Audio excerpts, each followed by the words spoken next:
Narito na ang programang One Nutrition, One Nation. Talakayan at balitaang pangnutrisyon at pangkalusugan ng bayan. Napapakinggan tuwing Miyerkules, alas 3 hanggang alas 4 ng hapon sa bilang ito. Narito ang inyong kaibigan at katuwang sa nutrition, si National Nutrition Council Executive Director, Assistant Secretary Bernie Flores. Isang masaya at masustansyang Miyerkules ng hapon sa lahat ng mga listener ng One Nutrition, One Nation mula Luzon, Visayas at Mindanao. Si Health Assistant Secretary Bernie Flores po ito mula sa tanggapan ng National Nutrition Council ng Department of Health sa Taguig City. Kumusta kayo mga kanutrisyon? Isang linggo na naman na nakalipas, no? Huli tayong nagsama-sama sa ating programang One Nutrition, One Nation noong isang linggo. At dahil Miyerkules na naman, magsasama-sama tayong muli sa loob ng isang masustansyang oras ng kwentuhan. Hindi lamang ito basta-bastang kwentuhan, mga kanutrisyon. Ito ay kwentuhang malaman, may katuturan at tiyak na may sustansya para sugpuin ang malnutrisyon. Para sa hapong ito, pag-uusapan naman natin ang tungkol sa iodized salt. Bakit ba kailangan dagdagan ng iodine o i-iodize ang asin? Bakit asin ang dinadagdagan ng iodine? Ano na nga ba ang estado ng salt iodization program ng ating bansa? Makakausap din natin ang ating Nutriskwela radio station mula sa Coron, Palawan para makipagbalitaan at makipagkumustahan. Hindi din natin pwede kalimutan mangumusta sa isa sa ating mga regional office.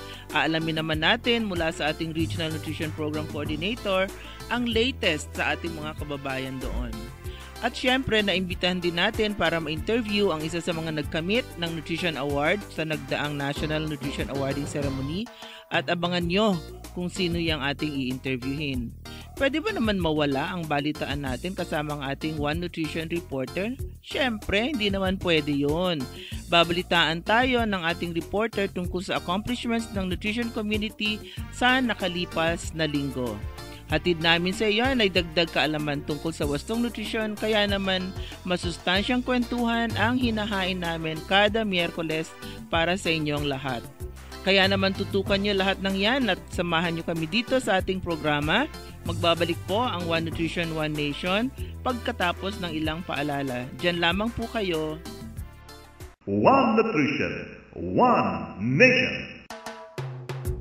Alam niyo ba na ang labis na timbang, pagkonsumo ng masyadong mamantika, maalat at matatamis sa pagkain, paninigarilyo at pag-inom ng alak ay maaaring maging sanhi ng lifestyle-related diseases tulad ng sakit sa puso, diabetes at cancer? Ugaliin ang healthy at active na lifestyle araw-araw. Wastong nutrisyon. Alamin, gawin at palaganapin. Isang paalalang hatid ng National Nutrition Council ng Department of Health. One Nutrition, One Nation. Nandito pa rin kayo sa One Nutrition, One Nation at para makipagkumustahan sa isa sa ating mga Nutriskwela Community Radio Station, makakasama natin mula sa Coron, Palawan, ang ating station manager ng Radyo Kasimanwa 97.3 MHz FM. Walang iba po kundi si Mr. Yuri Palangka. Mr. Yuri Palangka, kumusta po at masustansyang hapon sa inyo? Magandang hapon din po. Nandito po ako sa Coron ngayon. Ayos din po yung station natin dito. Ano po? Opo. Kumusta po ang ating mayor at ang ating chairman ng Community Radio Council, si Mr. Alfredo Balane Jr.? Okay naman po. Ayos naman po kami dito. At saka medyo nakikipagtulungan na rin po yung LGU sa atin. Bibigyan po tayo ng generator para sa ating radio station Kasimanwa. Para pag brownout, tuloy-tuloy ang takbo ng ating radio station. Magpapasalamat tayo sa ating butihing mayor, Mayor Mario T. Reyes Jr. Bibigyan pala. Kailan daw po kayo mabibigyan ng generator, sir? Ito po yung manggagaling kay Governor Baham Mitra. Kay Governor Baham. Okay. Apo. Magaling naman. Siguro mas kaibigan niyo si Governor. Ano po? Lahat po sila. Tama po. Kumusta po ang operations ng Radyo Kasimanwa mula nung una namin kayong ma-interview?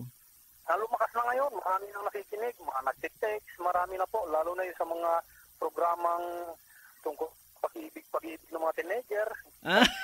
Sila.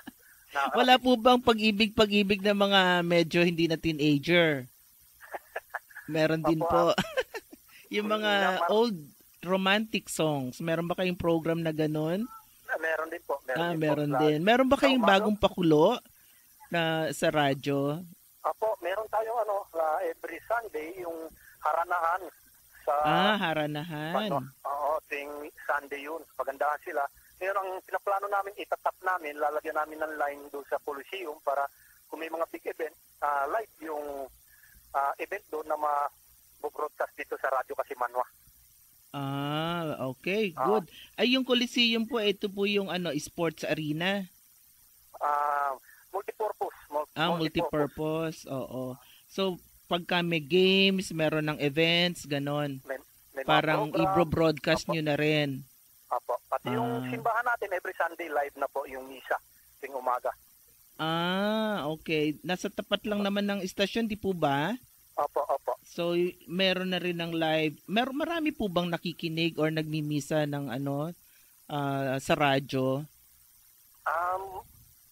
Kasi tayo lang ang medyo nag-iisa ngayon dito sa Coron, yung natin, yung FM. Opo. 7.3 ka radyo kasi Manwa, nag-iisa lang tayo ngayon dito. Kaya pag may misa ay siguro mga 90% dito sa Coron, Katoliko. Tapos meron din kayo ng sound system na ini-air ay broadcast din sa labas ng studio, yung misa? No, from simbahan mismo, meron tayong linya ron na wire. Magagaling sa ng pare, sa mga tao na nagmimisa ron, konektado rito sa radyo kasi Manwa natin. Sino na nga po yung ating parish priest, Mr. Yuri? Si Father Peñafiel, opo. Kumusta naman po sila?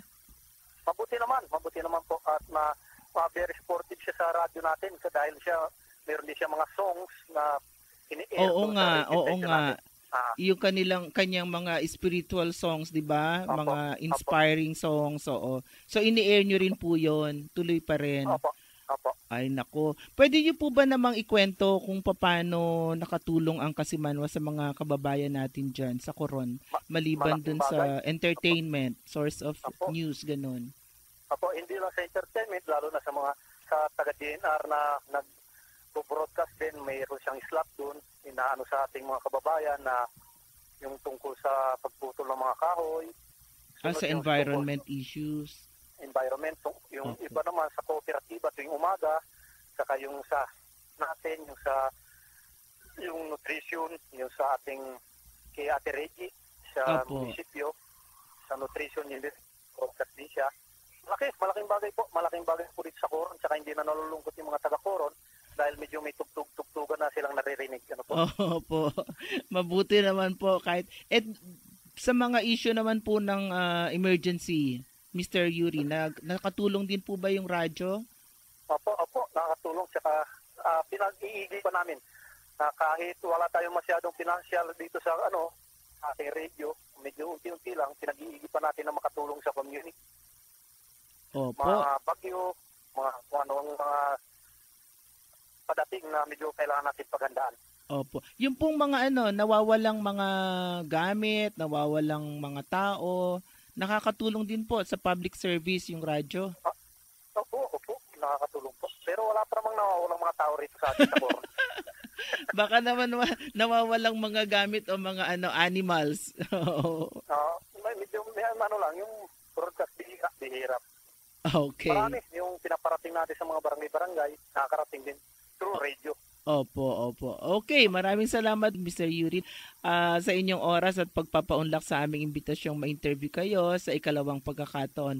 Baka po meron kayong parting words para sa atin pong mga tagapakinig. Mr. Yuri, nasa inyo po ang pagkakataon. Okay, maraming salamat. Sa lahat po ng mga nakikinig,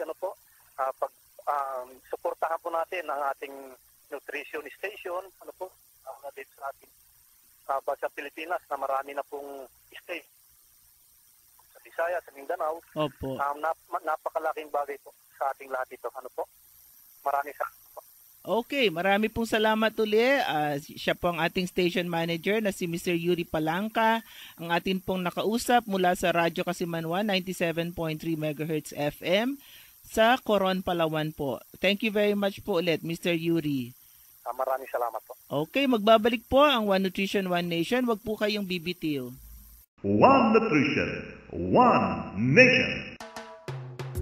Alam niyo ba na ang pagkakaroon ng mataas na antas ng kolesterol sa dugo ay nakakapaglagay sa isang tao sa panganib ng pagkakaroon ng sakit sa puso? Pag-ukulan ang kinakain uri ng taba bukod sa dami nito. Iwasan ang taba mula sa hayop, processed meat products, butter, salad dressings at krema dahil mataas ito sa saturated fats na nagpapataas ng antas ng kolesterol sa dugo. Wastong Nutrisyon. Alamin, gawin at palaganapin. Isang paalalang hatid ng National Nutrition Council ng Department of Health. One Nutrition, One Nation. Nagbabalik po ang One Nutrition, One Nation at kasama niyo pa rin ang inyong lingkod, Health Assistant Secretary Bernie Flores para sa masustansyang talakayan. Sa atin pong mga nakaraang episode, napag-usapan natin ang tungkol sa pag-fortify ng mga pagkain. Alam niyo ba mga kanutrisyon, ang iodine ay isa ring micronutrient na kailangan ng ating katawan para sa ating mental and physical development? Alam niyo ba na bukod sa arina, mantika at bigas, ang asin ay hinahaluan din ng iodine, kaya naman ang tawag dito ay iodized salt. Bakit nga ba kailangang i-iodize ang asin? Paano malalaman kung iodized salt nga ba ang nabibili natin sa merkado? Sabay-sabay natin alamin ang lahat ng iyan ngayong hapon na ito. At para sagutin lahat ng ating katanungan, makakasama natin si Miss Maria Lourdes A. Vega, ang Chief ng Nutrition Policy and Planning Division ng National Nutrition Council. At si Miss Didi po, ang tawag sa kanya, ang head ng Secretariat ng Interagency Technical Working Group on the National Salt Iodization Program. So, kausapin na po natin siya. Kumusta at masustansyang hapon po sa inyo, Miss Didi? Magandang hapon din, Asek.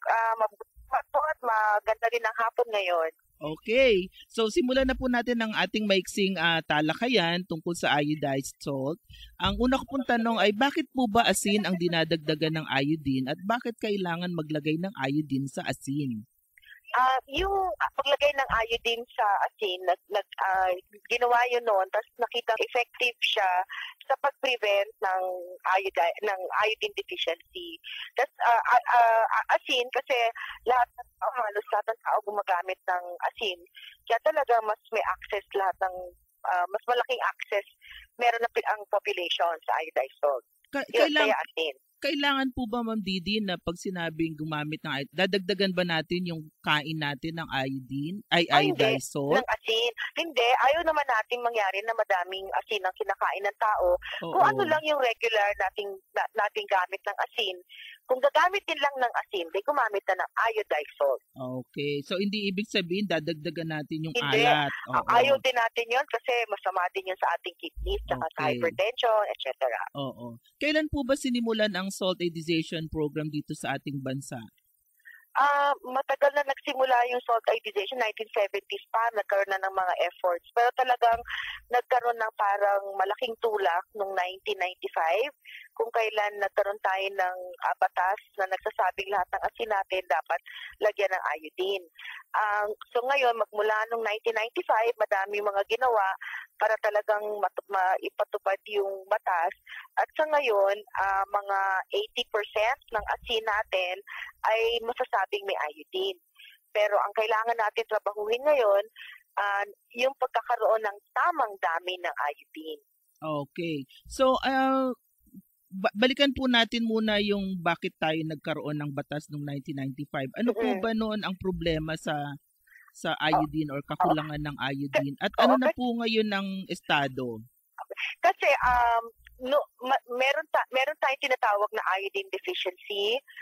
Nung una, kinikilala lang natin ito siya bilang pagkakaroon ng goiter. O yung bosyo.